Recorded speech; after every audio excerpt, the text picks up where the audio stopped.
Sir voting percentage ಅನ್ನೋದು ಎಷ್ಟು effective ಆಗುತ್ತೆ ಅಂದರೆ ದೆಹಲಿ ಅಂತ ಮಹಾನಗರ, ಬೆಂಗಳೂರು ಅಂತ ಮಹಾನಗರಗಳಲ್ಲಿ ವೋಟಿಂಗ್ ಪರ್ಸೆಂಟೇಜ್ ಹೆಚ್ಚು ಮಾಡಬೇಕು ಅಂತ ಚುನಾವಣಾ ಆಯೋಗನೇ ಎಷ್ಟು ಪ್ರಯತ್ನ ಪಟ್ಟರೂ ಕೂಡ ಸಾಧ್ಯವಾಗಲ್ಲ. ಈ ಸತಿ ದೆಹಲಿಲೂ ಹಾಗೆ ಆಯಿತು.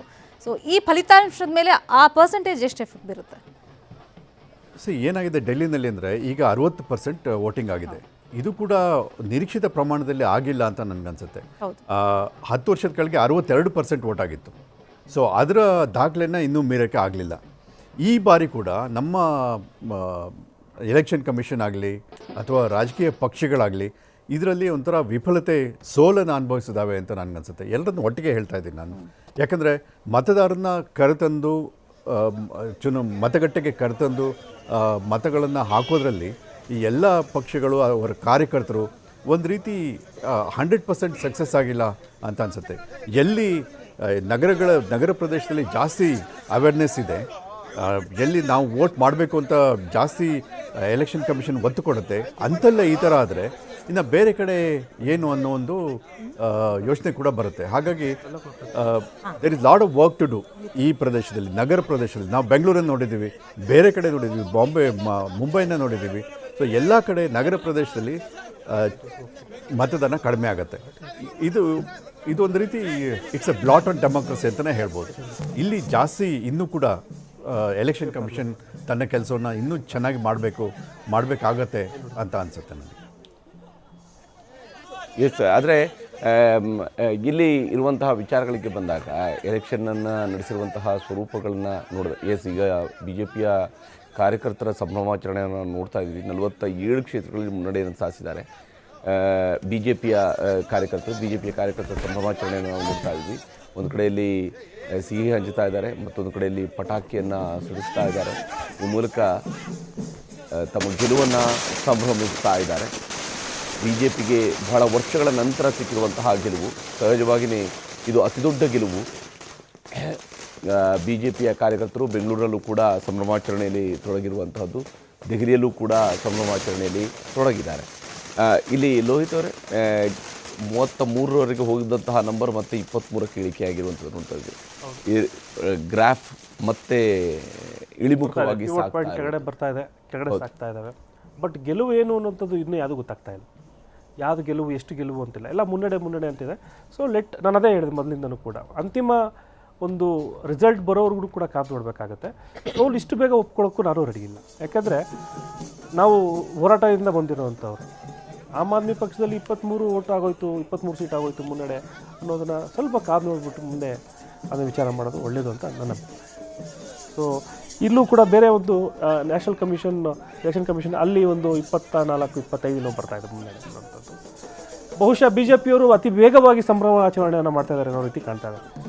ನಾವು 67 ತೊಗೊಂಡಾಗಲೂ ಕೂಡ ಕರ್ನಾಟಕದಲ್ಲಿ ಬೆಂಗಳೂರು ಕಚೇರಿಯಲ್ಲಿ ಅಷ್ಟು ಬೇಗ ರಿಸಲ್ಟ್ ಬರೋಕ್ಕಿಂತ ಮುಂಚೆ ನಾವು ಸಂಭ್ರಮವನ್ನು ಮಾಡಿರಲಿಲ್ಲ. ಎಲ್ಲ ಒಂದು ಕಡೆ ಖುಷಿ ಅಂದರೆ ನಾವು ಮಾಡಿದಂಥ ಚಾಣಕ್ಯ ಬುದ್ಧಿಗಳಿಗೆ, ನಾವು ಮಾಡಿದಂಥ ಚುನಾವಣೆ ನಡೆಸಿದಂಥ ಅಕ್ರಮ ಮಾಡಿದಂಥ ದಾರಿಗಳು ಎಲ್ಲವೂ ಕೂಡ ಸಕ್ಸಸ್ ಆಗಿದೆ. ಹಾಗಾಗಿ ಇದು ಬೇಗ ಸಂಭ್ರಮ ಮಾಡೋಣ ಅನ್ನೋದಿರುತ್ತೆ. ಒಂದು 2 ಕಾರಣ ಇರುತ್ತೆ. ಒಂದು, ಬೇಗ ಮಾಡಿಬಿಡೋಣ, ತಂದಿರೋ ಸ್ವೀಟ್ಸ್ನ ಖಾಲಿ ಮಾಡಬೇಕು ಅಂತ ಹೇಳಿ ಒಂದು. ಎರಡನೇದು, ಮುಂದೆ ಹಾಕ್ಬೋದು, ಉಲ್ಟಾನೂ ಆಗ್ಬೋದು, ಅದಕ್ಕೆ ತಂದಿರೋದನ್ನ ಖಾಲಿ ಮಾಡಬೇಕು ಅಂತ ಇರುತ್ತೆ. ಸೊ ನಾವು ಏನಕ್ಕೆ ಹಿಂಗೆ ತಟಸ್ಥವಾಗಿದ್ದೀವಿ ಅಂದರೆ, ನೋಡೋಣ ರಿಸಲ್ಟ್ ಬರೋವರೆಗೂ ಕಾದು ನೋಡೋಣ ಇರಿ ಸ್ವಾಮಿ ಅಂತ ನಾವು ಅದನ್ನು ಕಾದು ನೋಡು ಅಂತ ಹೇಳ್ತಾರಲ್ಲ, ಅದಕ್ಕೆ ಕಾಯ್ತಾ ಇದ್ದೀವಿ ಅಷ್ಟೇ. ನಿಮ್ಮ ಪರಮೋಚ್ಚ ನಾಯಕ ಕೂಡ ಹಿನ್ನಡೆಯನ್ನು ಅನುಭವಿಸ್ತಿದ್ದಾರೆ. ಹಿನ್ನಡೆ ಸೋಲಲ್ವಲ್ಲ, ಹಿನ್ನಡೆ ಸೋಲಲ್ಲ.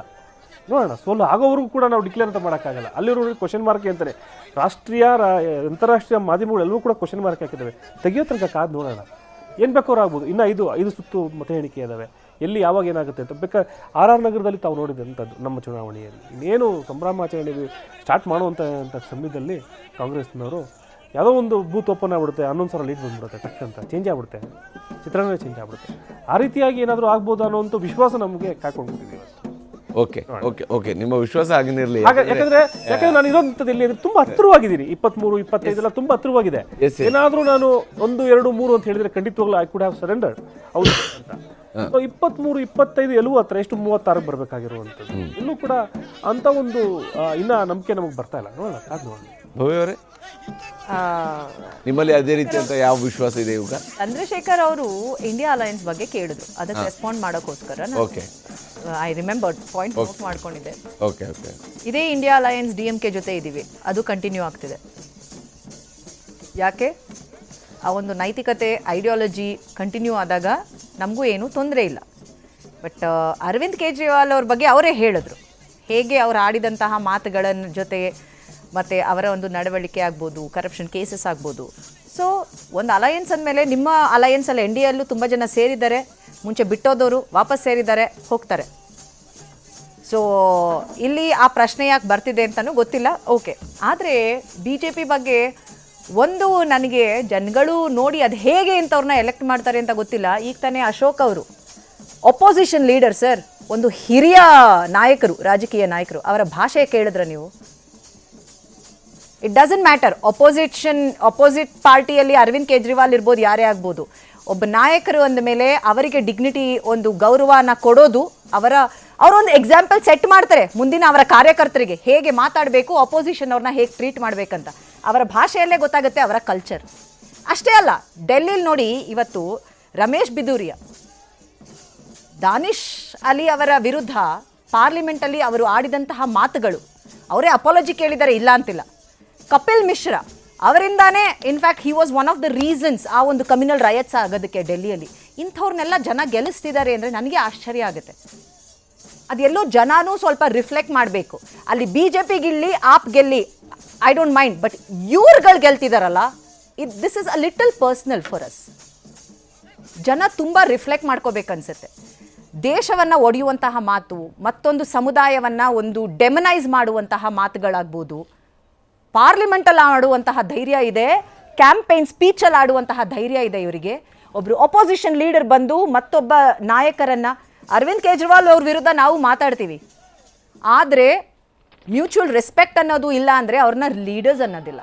ಅದೆಲ್ಲೋ ಆ ಒಂದು ಕಲ್ಚರ್, BJP ಕಲ್ಚರು ಅಲ್ಲಿಂದ ಇಲ್ಲಿವರೆಗೂ. ಹೆಸರುಗಳು ಕರೆಯೋದೇನು ನರೇಂದ್ರ ಮೋದಿ ಅವ್ರಿಗೇನು ಹೊಸದಲ್ಲ ಬಿಡಿ. ಹೆಣ್ಮಕ್ಳನ್ನೇ ಜರ್ಸಿ ಕೌ ಅಂದಿದ್ದಾರೆ, 50 crore ಕಿ ಗರ್ಲ್ ಫ್ರೆಂಡ್ ಅಂದಿದ್ದಾರೆ, ಕ್ಯಾಟ್ ಕಾಲಿಂಗ್ ಮಾಡಿದ್ದಾರೆ. ರೋಡ್ ಸೈಡ್ ಪುಡಾರಿಗಳು ಮಾತಾಡ್ತಾರಲ್ಲ, ದೀದಿ ಓ ದೀದಿ ಅಂತ ಮಮತಾ ಬ್ಯಾನರ್ಜಿನ ಅಂತಹ ಒಬ್ರು ಇವತ್ತು ಇಡೀ ದೇಶದಲ್ಲಿ ಇರೋದು ಒಂದೇ ಫೀಮೇಲ್ ಚೀಫ್ ಮಿನಿಸ್ಟರ್, ಅದು ಮಮತಾ ಬ್ಯಾನರ್ಜಿ ಅವರು. ಅವರನ್ನೇ ಒಳ್ಳೆ ಕ್ಯಾಟ್ ಕಾಲಿಂಗ್ ಮಾಡೋ ಥರ ಮಾತಾಡಿದ್ದಾರೆ ನರೇಂದ್ರ ಮೋದಿ ಅವರು. ಈ ಒಂದು ಕಲ್ಚರ್ ಎಲ್ಲೋ BJP ಟಾಪ್ ಮೋಸ್ಟ್ ಇದರಿಂದ ಇಲ್ಲಿನ ಅಪೋಸಿಷನ್ ಲೀಡರ್ ಆಗ್ಬೋದು, ಅಲ್ಲಿನ MP ಗಳಾಗ್ಬೋದು, MLA ಎಲೆಕ್ಟ್ ಆದವ್ರಾಗ್ಬೋದು, ಅದೊಂಚೂರು ಕಲಿಬೇಕು ಅಂತ ನನಗನ್ಸುತ್ತೆ.